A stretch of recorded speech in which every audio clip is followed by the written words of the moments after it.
Hey guys, just trying to decompress a little bit here. I'm gonna show you guys what I'm drinking because I might get flagged for copyright. So, well, if you guys noticed something, we got the Bronco out of the garage yesterday. My buddy Josh and we pulled it out of the garage yesterday, and we're waiting on the starter. So the starter is supposed to get here. Who knows? At some point, it's at the post office, which usually means by the time they get their grimy little hands off of it, it's probably gonna be about Wednesday before that bad boy shows up. Just wanted to make a quick video on a question that I've been asked a few times since I've owned this car. Not only by my viewers, but also by some people that have teenagers. And is a Dodge Charger a good first car? And my answer is yes. Now, would I say yes to, say, a 392? Maybe not so much. Definitely probably not a Hellcat Charger for like a 16-year-old, but honestly, I think a responsible young man or woman could handle a Hemi Charger, or definitely an SXT, or even a 2.7. Whether that be new, used. And here's my reasoning behind it. Lots of times you get these parents that, and we've got a child on the way, so you guys can be like, oh, you don't have kids, blah blah blah blah blah. That's fine. That's what YouTube's for, is to create some controversy. But a lot of these parents, they'll put their kids in like this, like, we'll call it a 1991, like a Toyota Celica for $800. And really want you to think about what you're doing. While that's great that you're teaching your kid that he essentially has to drive a piece of shit for his first car, and there's nothing wrong with that. If you believe it teaches some value, hey, it's your kid. But I want you to think about this. As compared to a Charger, okay? So your Toyota, it's got really skinny tires on it. It's old. It's probably got those airbags that come out at like 250 miles per hour that don't adjust the speed. And the biggest thing is, they say a lot of teenagers cause accidents, and if you get on YouTube and you look around, most of them are distracted drivers. So I may be mistaken, but a 1991, Toyota Celica, whatever it is, whatever old car you're going to get your child, is not going to have hands-free. Okay, and then number two, lots of times kids overcorrect whenever they swerve to miss deer, or whatever the hell it is that's in the road. And so what do most of those little cars have? They have like 125 or 155s or something really tiny for tires. So young guys, and ladies, I'm about to throw you guys a bone here. I really think that the Charger is actually a really good car for a younger teenager, adult. The other thing that they don't tell you is that, like, these old cars, they don't weigh as much. They're not as safe. They don't have the latest safety advancements. This car has side curtain airbags. It's got frontal airbags. It's got sensors. It's also four-door. The car handles really well. A lot of accidents that I saw in high school, people were rear-ending people. Do you want a Toyota Celica that has no anti-lock brakes and skids, or do you want something that's actually going to stop, like this car, which is a semi-performance car, and it's going to stop short and prevent you from getting in an accident? And I'm about to say something, and a lot of people are about to disagree with me, but most of the kids that I knew that had high-performance cars in high school didn't get in wrecks. Myself being one of them, I had one when I was about 17, 18. And then, I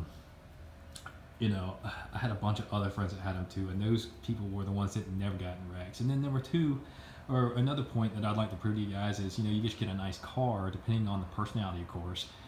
Most kids want to take care of their stuff. At least someone like me, if I'd gotten this car when I was 16 years old, God, I'd take care of it,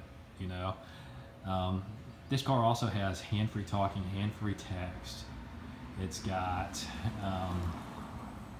it's also got the, almost like an OnStar thing where you can call for help in it, which is something that you're not going to get in a bunch of the old cars. So, and the last thing is, everybody's going to, well, that Hemi Charger to run 145 miles an hour. Okay, it's governed at 145, 392 to run 175. But I want you guys to keep something in mind, is that when I was younger, I used to have a friend that had a BMW with a 4-cylinder in it, and they would run 125, 130 all day long, like most Hondas will these days.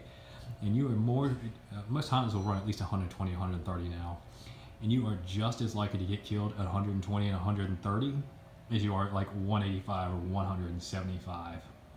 Not to mention that the older car is probably lighter and doesn't have the safety equipment. So, you know, you guys can scratch that idea because most of these cars will run easily over 100 miles an hour, even the older cars. I mean, I had a Ford Explorer for my first car, and that car would do 100 very easily. It wasn't nearly as safe as some of the newer stuff they got out, but really, guys, I want you to focus on it does have all the hands-free stuff in it, so that's something to consider. And then, you know, the next thing is insurance rates, okay?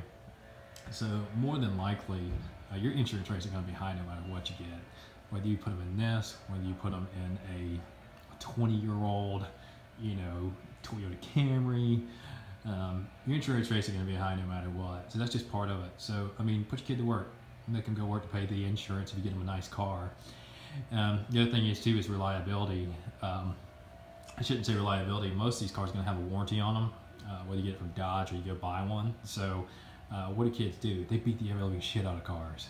They break everything on it. And then, you know, most parents are like, well, you know, that's why I want to give them something old. But hey, well, why would you want to do that and then have to go pay the repair guy to fix an old car? Maybe we can get this, and the car's under warranty. You just take it back up there and have them fix it for free. So, guys, I just really want you to think outside of the box, especially parents out there who are, you know, are like really against sports cars. I mean, let's talk about the horsepower thing again. You know, a lot of times, you know, when kids are first driving, they're not really good at judging traffic and speeds. So what is the best way to get out into traffic or get yourself out of trouble if you pull out in front of somebody? Give it gas, right? So this car's got a V8 in it. It gets you out of trouble versus like trying to get out of trouble in a Toyota Corolla or Honda Civic where it's got like 90 horsepower and then you get hit. Okay, so just quick recap here.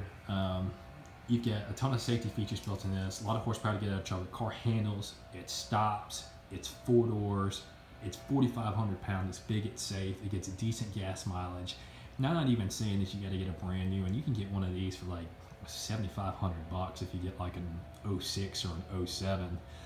You know, one thing that me and my dad used to do is, you know, if you get a person that's a car guy or your husband's a car guy or like myself, I mean, you and your son or daughter can go out there and work on it together and, you know, learn from it. But what I'm trying to say is, you know, think outside the box just besides cheap and learning a lesson and driving a piece of crap car. I think that's ridiculous, by the way, but, you know, that's just me. But think about all the other parameters around it. It can get out of traffic, it can handle, it can stop, it's a big car, it's got 6 or 8 airbags in it, it's got the hands-free talking in it, it's got the OnStar, it's under warranty, and then this is something that they can take to college and continue to drive. But yeah, just want to make a quick video. So I do think that a Dodge Charger, whether it be an SXT, RT, maybe a 392 if your dad's rich or something like that. I do think it would be a perfectly fine first car. And you know, a lot of things about horsepower is that you also, when you're out, it's just as much your responsibility to teach a kid how to drive a high horsepower car as it is just to drive in general. So keep that in mind. But thanks, and guys, my younger guys out there, thought I'd throw you guys a bone. Have a good evening.